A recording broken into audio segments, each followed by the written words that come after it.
عمرو بن حارث نے خبر دی کہ محمد بن عبد الرحمن اسدی نے ان سے بیان کیا، ان سے عروہ نے، ان سے حضرت عائشہ رضی اللہ عنہا نے، انہوں نے بتلایا کہ ایک دن نبی کریم صلی اللہ علیہ وسلم میرے گھر تشریف لائے۔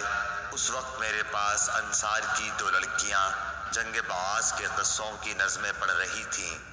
آپ صلی اللہ علیہ وسلم بستر پر لیٹ گئے اور اپنا چہرہ دوسری طرف پھیر لیا۔